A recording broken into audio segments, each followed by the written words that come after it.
Hare Krishna, everyone. Hare Krishna.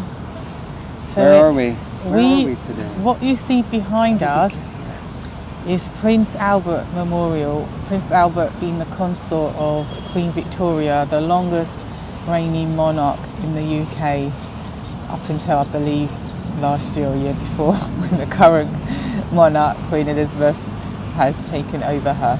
In front of us is the Royal Albert Hall. Maybe we'll give a shot of that at the end, but you can't see it. It's also quite majestic. Yeah. And it's 150 years old, looks like. Yeah. It's very majestic. So this is where we are, in Hyde Park. After a very, very, very long walk. We gotta walk back. Well, let's see. I got a bus, man. Oh. Okay, so we're reading from the Bhagavatam today, and for the benefit of those passers-by and the royal family. This is Canto 3, Chapter 13, Text 23, the appearance of Lord Varaha. Om Namo Bhagavate Vasudevaya. Om Namo Bhagavate Vasudevaya. Om Namo Bhagavate Vasudevaya. Text 23. While Brahma was deliberating with his sons, the Supreme Personality of Godhead Vishnu roared tumultuously like a great mountain. Purport. It appears that great hills and mountains also have their roaring power because they are also living entities. The volume of the sound vibrated is in proportion to the size of the material body. While Brahma was guessing about the appearance of the Lord's incarnation as a boar, the Lord confirmed Brahma's contemplation by roaring with his gorgeous voice. So just in case you've fallen behind, catch you up, basically Swayambhuva Manu and his wife, Satyarupa, who had 5 children. Do you remember their names? Even after we heard them the other day. 2 boys. Uttanapad and Priyavrata. And the girls. I think one was Devahuti. Yeah, and they all rhyme. Devahuti, Prashuti, and? Dashuti. No, I think it's Akuti. Yeah, Devahuti, Prashuti, and Akuti. I think those are the 3. And they were prepared to follow Brahma's instructions of creating progeny and generating population, but when they looked at the earth was? It's in the bottom of the ocean. Which ocean? The Atlantic, Pacific, or Indian? Garbodak. Oh, the Garbodak Ocean, yes. It had become submerged in the Garbodak Ocean. And they said, what are you going to do? And then what happened? A boar came out of Lord Brahma's nose. Yeah, her favorite part. So a boar, like a pig, came out of Lord Brahma's nose. And it was, at first, it was the size of? Thumb. Tip of the thumb. And then it very quickly grew to be the size of an? Elephant. Elephant, yeah. And and that's where we are now, while Lord Brahma is asking these other great personalities who are around him, the sages and his other sons, then he's saying, what the heck's going on here? And they're all contemplating and presuming it must be a form of Vishnu. Supreme Lord. Yeah. And then that's what's happened here, is that he roared tumultuously. And then Prabhupada is saying in the purport that is a confirmation that yes, it is actually the Supreme Lord. So wonderful. Any thoughts? No, let's keep reading. Okay, it's nice to be caught up. I like to keep myself caught up. All right. But anyway, text 24. The omnipotent Supreme Personality of Godhead enlivened Brahma and the other highly elevated Brahmanas by again roaring with his uncommon voice, which echoed in all directions. Should we try to roar like that? See what happens? No. How about that? Purport. Brahma and other enlightened Brahmins who know the Supreme Personality of Godhead are enlivened by the appearance of the Lord in any of his multifarious incarnations. The appearance of the wonderful and gigantic incarnation of Vishnu as the mountain-like boar did not fill them with any kind of fear. Although the Lord's resounding voice was tumultuous and echoed horribly in all directions, as an open threat to all demons who might challenge his omnipotence. Yeah, so he's basically roaring now, saying, like in English terms, come on in. If you think you're old enough, come on. Like that, right? Kind of thing. Anyway. Next verse. Text 25. When the great sages and thinkers who are residents of Jnana-loka, Tapo-loka and Satyaloka heard the tumultuous voice of Lord Boar, which was the all-auspicious sound of the all-merciful Lord, they chanted auspicious chants from the three Vedas. Purport. The word Maya Maya is very significant in this verse. Maya means mercy, specific knowledge, and also illusion. Therefore, Lord Boar is everything. He is all merciful, he is all knowledge, and he is illusion also. The sound which he vibrated as the boar incarnation was answered by the Vedic hymns of the great sages in the planets Jnana-loka, Tapo-loka, and Satyaloka. The highest intellectual and pious living entities live in those planets, and when they heard the extraordinary voice of the boar, they could understand that the specific sound was vibrated by the Lord and no one else. Therefore, they replied by praying to the Lord with Vedic hymns. The earth planet was submerged in the mire, but on hearing the sound of the Lord, the inhabitants of the higher planets were all jubilant because they knew that the Lord was there to deliver the earth. Therefore, Brahma and all the sages, such as Bhrigu, Brahma's other sons, and learned Brahmanas were enlivened, and they concertedly joined in praising the Lord with the transcendental vibrations of the Vedic hymns. The most important is the Brihan Naradiya Purana verse, Hare Krishna, Hare Krishna, Krishna Krishna, Hare Hare, Hare Rama, Hare Rama, Rama Rama, Hare Hare.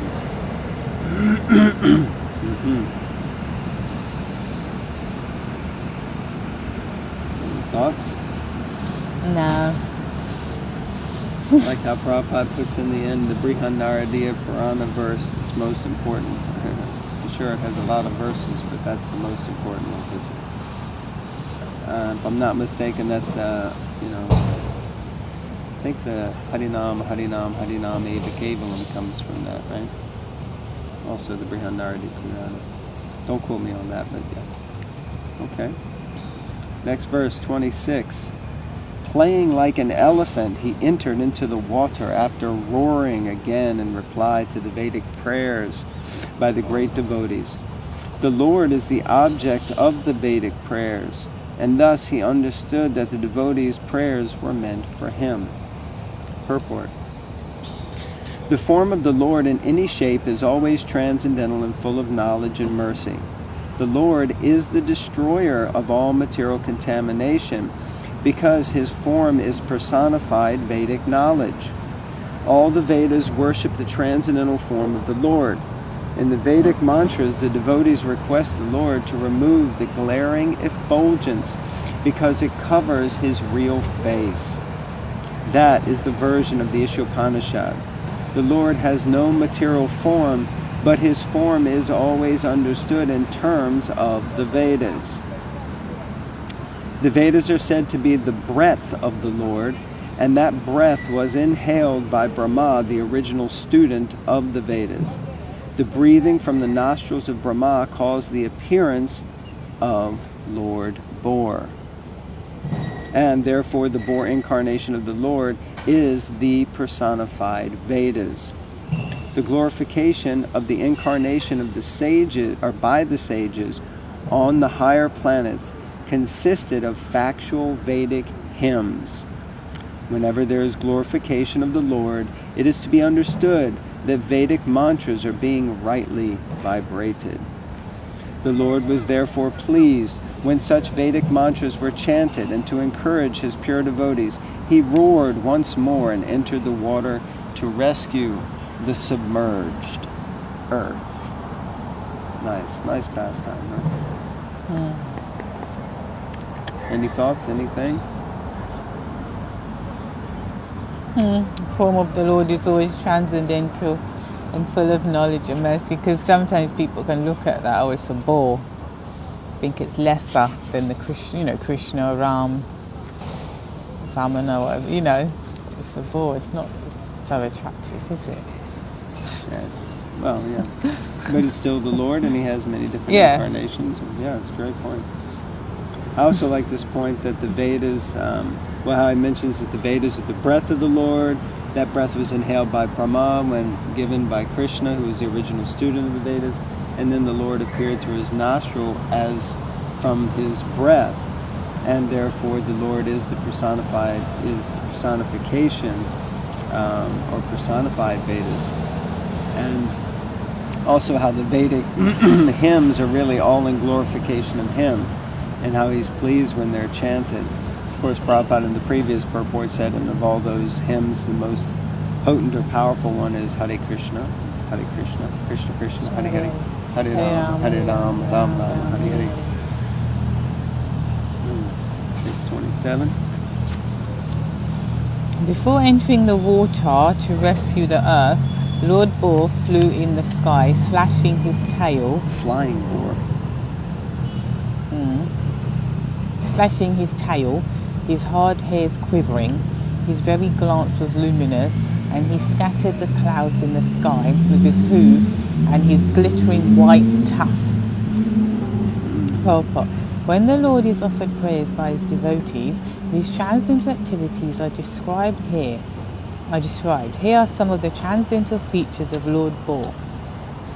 As the residents of the upper three planetary systems offered their prayers to the Lord, it is understood that his body expanded throughout the sky, beginning from the topmost planet Brahmaloka or Satyaloka. It is stated in the Brahma Samhita that his eyes are the sun and the moon. Therefore, his very glance over the sky was as illuminating as the sun or the moon. The Lord is described herein as Mahidra, which means either a big mountain or the sustainer of the earth. In other words, the Lord's body was as big and as hard as the Himalayan mountains. Otherwise, how was it possible that he kept the entire earth on the support of his white tusk? The poet Jayadev, a great devotee of the Lord, has sung of the incident in his prayers for the incarnations. Vasati dashana sikareda. No, how's it go on? Vasati dasana sikareda nita valagna.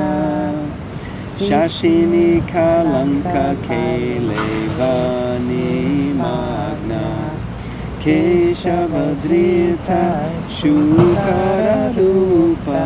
Jaya Jagadisha Hare, Jaya Jagadisha Hare, Jaya Jagadisha Hare. Let's do it again. No. Vasati dasana sikare dharani tavalagna. Shashini kalanka kelavani magna. Keshavadrita Shukara Rupa Jaya Jagadisha. Yeah, it's just because I'm not good with the sun and it's Jaya Jagadisha Hare, Jaya Jagadisha Hare. One more time. All glories to Lord Keshav Krishna, who appeared as the bull. The earth was held between his tusks, which appeared like the scars on the moon.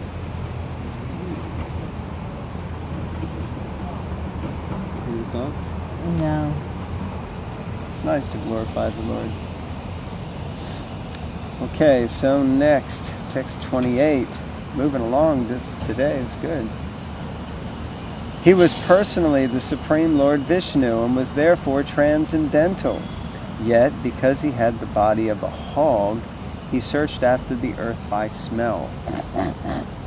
His tusks were fearful, and he glanced over the devotee brahmanas engaged in offering prayers. Thus, he entered the water. Purport. We should always remember that although the body of a hog is material, the hog form of the Lord was not materially contaminated. Making a lot of noise over there. It is not possible for an earthly hog to assume a gigantic form spreading throughout the sky, beginning from Satyaloka. Of course, this is very uncommon. His body is always transcendental in all circumstances. Therefore, the assumption of the form of a boar is only his pastime. His body is all the Vedas, his body is all Vedas, or transcendental. But since he had assumed the form of a boar, he began to search out the earth by smelling, just like a hog. The Lord can perfectly play the part of any living entity. The gigantic feature of the boar was certainly very fearful for all non-devotees. But to the pure devotees of the Lord, he was not at all fearful. On the contrary, he was so pleasingly glancing upon his devotees that all of them felt transcendental happiness.